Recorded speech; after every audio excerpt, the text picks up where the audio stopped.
Well, hello, it's Marvina. Welcome to my mini angel Q&A. Today in this video, Sarah wants to know how she can create a better connection to her angels and how she can know their names.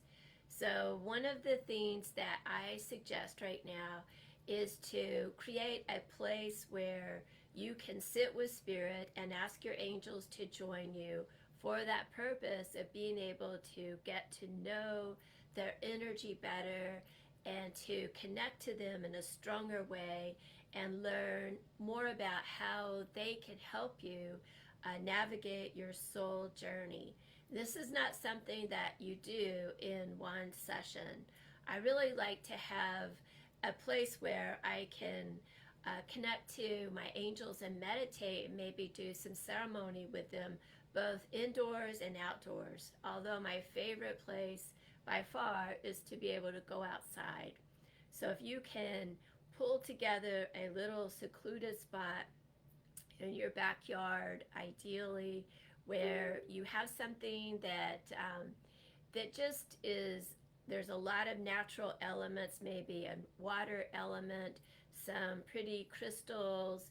You can maybe have some like water flowers or fish, anything that sort of pulls to mind nature and the angels.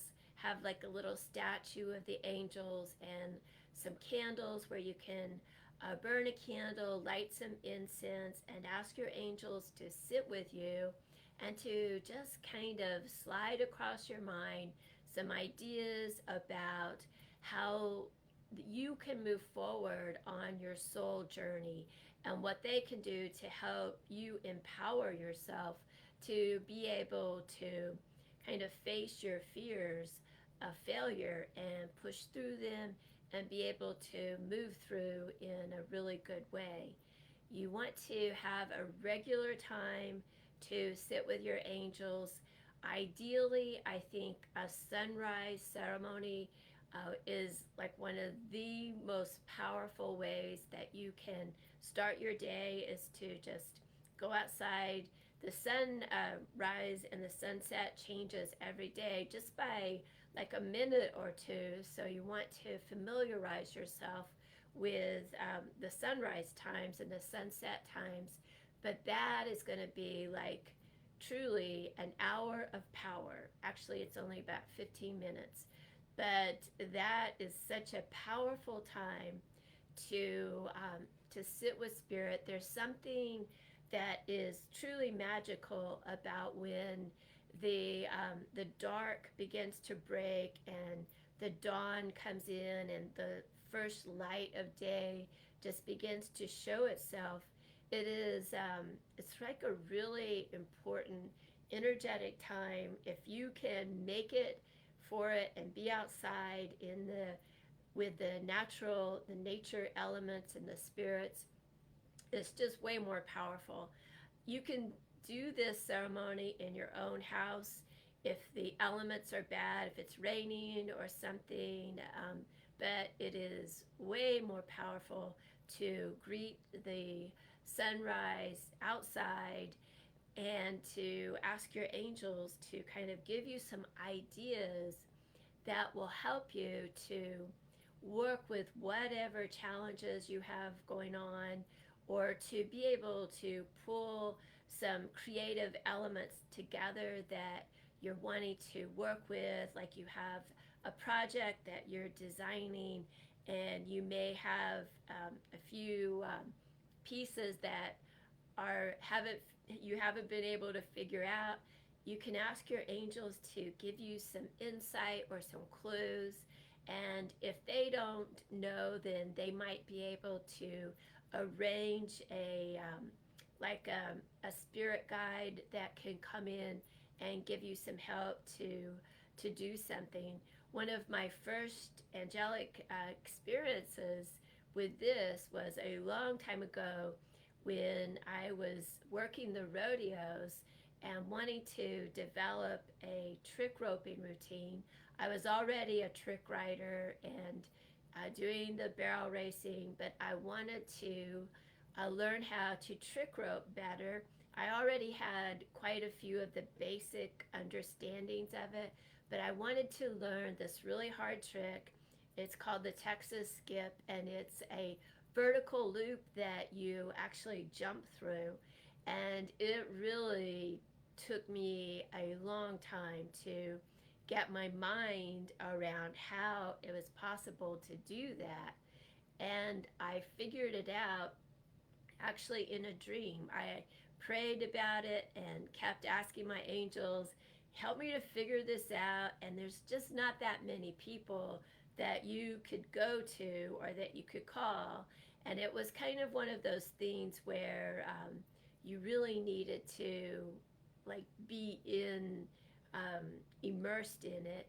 And so I had a dream one night, and in the dream, there was a famous trick roper from a long, long time before I was born. His name was Will Rogers, and he visited me in my dream. And I just saw him, and he said, "You have to look for the window, and when the window is open, you jump through it." And so I just had this epiphany about the rope and how it was positioning itself, and there was one split second whenever the what they call the Honda of the rope was at your foot, that the window is open. And so that was the only time that you could jump through it. But it's a huge window, and it was open for a split second, and you have to make your move right then. And so I couldn't wait to get up the next morning. I got my rope out, and I figured out how to do it. So that was really an exciting kind of a breakthrough for me to have a problem, to ask my angels, to pray about it, and to actually get an answer for it. But these kind of things will happen more and more often if you just trust that a solution is there. And I think also to create the intention to be in vibrational harmony with that solution. And sometimes we have to sort of create a different, maybe a mindset around that, or a stance around that, like being more allowing that there is a solution, rather than thinking that, oh, I'm not the kind of person that can do fancy rope tricks like that, but instead sort of creating an open mind to being able to receive information and data from a source that is really not traditional. Like my neighbor didn't teach me how to do that trick. A living person didn't show me how to do that, but I learned how to do that through a dream.